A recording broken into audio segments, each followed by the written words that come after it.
We're back! Formula 1 has arrived at the second Grand Prix of the season, the Saudi Arabian Grand Prix. And this weekend, it seems we will be given all the reasons why Max Verstappen will not be going to Mercedes. Formula 1 is back.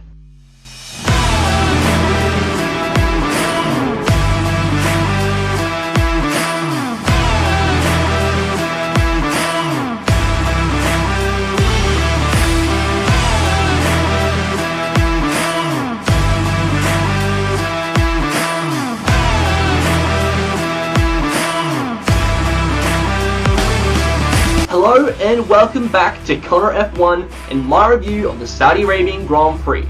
A track designed to challenge the driver's ability to tackle high-speed corners, getting right up against the wall, and maybe dodging a couple of stray missiles here and there. In between Bahrain and Saudi, Christian Horner's case was finally dismissed. But a new problem has arrived in the form of the new rumour that Max Verstappen will leave Red Bull to take the empty seat at Mercedes. Now look, this is very unlikely to happen, but then again, the rumours of Ferrari having Hamilton as a driver turned out to be true, so don't be surprised if I end up eating my words by the end of the season. So on to FP1, where I'm beginning to question the point of making these videos, as Verstappen went quickest with his teammate Perez in third, with the two Red Bulls being split by the impossibly quick Fernando Alonso, again showing why Lance Stroll shouldn't have a seat in Formula 1. With this being the first street circuit on the calendar, drivers were pushing track limits and getting right up and personal with the barriers, with Stroll taking more of Daddy's cash by hitting the wall in the final sector, taking off his front left wheel cover. Let's be honest though, he was probably trying to decrease the weight of the car so he could actually stand a chance of getting out of Q2. Besides the drivers finding out that Jeddah's circuit doesn't exactly have room for more than one F1 car at a time, we head into FP2, where Alonso decided to pull an incredible lap out of the bag by going P1 for the session and getting the fastest lap of the day. Alonso was followed by the Silver Arrows of Russell, and the 2024 champion of Max Verstappen in third. Seems Max is the type to play with his food before finishing with a win. While his teammate battled at the top of the timing sheets, Lewis Hamilton showed why he's leaving Mercedes by sliding through the runoff of the final sector, with his old teammate Bottas being the first spin of the session by spinning at turn 1. It seems that Stake Sauber car will be very hard to drive this weekend, which we'll have to see later on. Leclerc also had some problems, with him breaking out the Nintendo Switch to play some Mario Kart as his car picked up a plastic bag that had gotten itself onto the track. More drivers were having traffic problems, with Alonso, Russell, and the Williams of Logan Sargent being blocked on a fast lap, with Sargent being forced to go wide at a corner that destroyed Mick Schumacher's future of a Formula 1 career. Sainz was also having problems with traffic, but this wasn't the only problem for the Spaniard, as he was feeling ill during the session, with Sainz going to get it checked after the session was complete. But, unluckily for Sainz, he came down with appendicitis, meaning that he wouldn't be able to give Leclerc a scare like he did last weekend. This means that Ollie Bearman from F2 had to fill in for the rest of the weekend, only having FP3 before having to compete in qualifying. Besides this though, he ended the session in P10, just behind Hamilton in P9. Max again topped the session, with Leclerc and Perez more than 2 tenths behind. Oh god, here we go again. And Max was experiencing the same problems as Leclerc by hitting a plastic bottle on track. At least it wasn't a landmine though. Logan Sargent then repeated Stroll's crash into the wall and had to pull into the pits.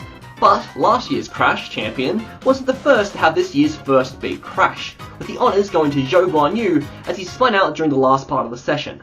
So, as we head into qualifying, Zhou had completely destroyed his car in FP3, meaning he wouldn't be able to qualify for the Grand Prix, leaving 4 spots left in the knockout zone, which were filled with the exact same drivers as last weekend, with Bottas, the 2 Alpines, and Logan Sargent being the last of the runners on track, being knocked out in Q1. Bloody hell, why am I even doing this? It's just going to be the same drivers every single weekend. Q2, on the other hand, started with yellow flags in Sector 1, as Hulkenberg's engine decided that he was driving it too hard to get into Q3 again, and quitting on him out of turn 3.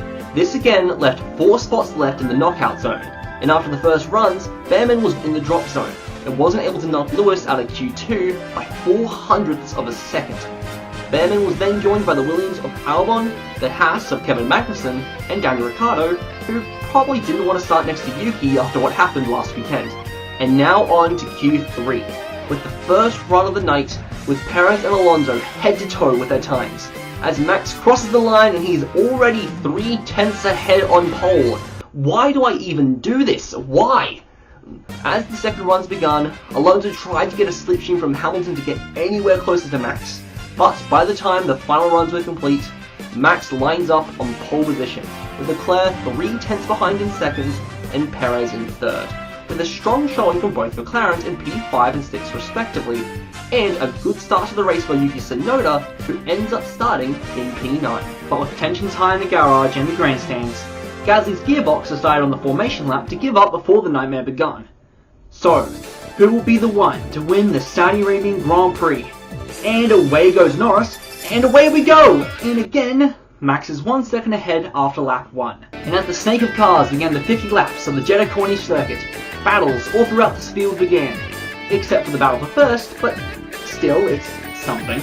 At the start, Perez tried to get past Leclerc, but the Monegasque, taking driving advice from Sainz in Bahrain, scared Perez off, for now, until lap 4, where Perez showed Red Bull why they didn't need to add more fuel to the Red Bull shitstorm by getting past Leclerc into turn 1. Just like last weekend, Alonso was trapped fighting the flying Aussie of Oscar Piastri, who sent it from down under to take 4th position.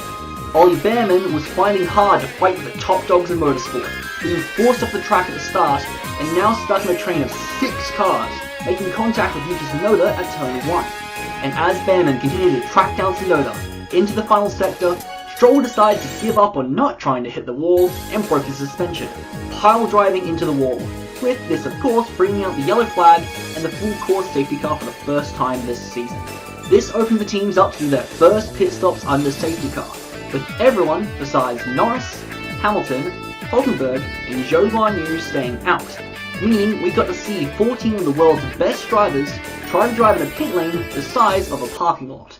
Multiple drivers almost made contact in the pits, with Alonso hitting the brakes for Checo, with him getting the first true penalty of the season, with Leclerc getting blocked as well. But after the pit stops were complete, the cars came to the line, with Lando Norris in P1 on old tyres, Max behind on new hards, and Hamilton in third also on old tyres. Lando got a good restart, with Max not remembering the last time that he was behind another car, and Lando stormed off into the distance with his warm tyres as Max pushed on behind. Speaking of pushing, Albon was caught between a tight place and Kevin Magnussen, with the two coming together at turn 4, leading to a slight damage for the Williams and the Haas to receive a 10-second time penalty for the manoeuvre. Bearman continued his charge with a dive bomb on Tsunoda into turn 1, as Max finally got past Lando the next lap, with his teammate making a move on the slow Hamilton at the exact same time. They were just doing this on purpose, weren't they? Lewis's pain didn't end there though, as Leclerc had his move and passed him too, with Leclerc's new teammate finally getting past the slow-moving Haas of Nico Hulkenberg, who after the pit stops had gotten himself into the points with a strong gap to the cars behind, which was being helped by his teammate getting another 10-second time penalty for overtaking Tsunoda off the track. This battle for 12, just like last weekend, ended up with the trainer cars fighting to get past the Haas, who seemed to be trying to break Ocon's record for the most penalties in a single race, driving to keep everything he could to keep those 2 RBs, the last Alpine, and the 2 Williams behind. With Kevin's Alonso-level defense, Hulkenberg was able to pit and come out still within the points and ahead of the whole train that K-Mag had created.